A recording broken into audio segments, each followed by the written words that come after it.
ಹೊಳೆನರಸೀಪುರ ಪಟ್ಟಣದ ದೇವಾಂಗ ಬಡಾವಣೆಯ ಶ್ರೀ ರಾಮಲಿಂಗ ಚೌಡೇಶ್ವರಿ ದೇವಾಲಯದಲ್ಲಿ ಆಷಾಢ ಶುಕ್ರವಾರ ಪ್ರಯುಕ್ತ ವಿಶೇಷ ಪೂಜಾ ಮಹೋತ್ಸವ ಸಂಪ್ರದಾಯದ ಆಚರಣೆಯಂತೆ ವೈಭವದಿಂದ ಜರುಗಿತು.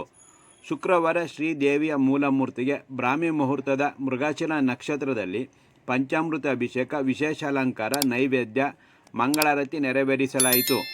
ಆಷಾಢ ಶುಕ್ರವಾರ ಪ್ರಯುಕ್ತ ಗೋಧೋಳಿ ಲಗ್ನದಲ್ಲಿ ಸಂಪ್ರದಾಯದ ಆಚರಣೆಯಂತೆ ವಿಶೇಷ ಪೂಜೆ ನೆರವೇರಿಸಿದ ನಂತರ ವಿವಿಧ ತರಕಾರಿಗಳಿಂದ ಬಹಳ ಆಕರ್ಷಣೀಯವಾಗಿ ಅಲಂಕರಿಸಿದ ನಂತರ ಮಂಗಳಾರತಿ, ತೀರ್ಥಪ್ರಸಾದ ವಿನಿಯೋಗ ಮಾಡಲಾಯಿತು.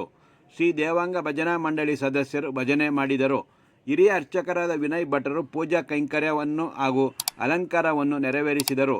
ಪೂಜಾ ಮಹೋತ್ಸವದಲ್ಲಿ ನೂರಾರು ಭಕ್ತರು ಭಾಗವಹಿಸಿದ್ದರು.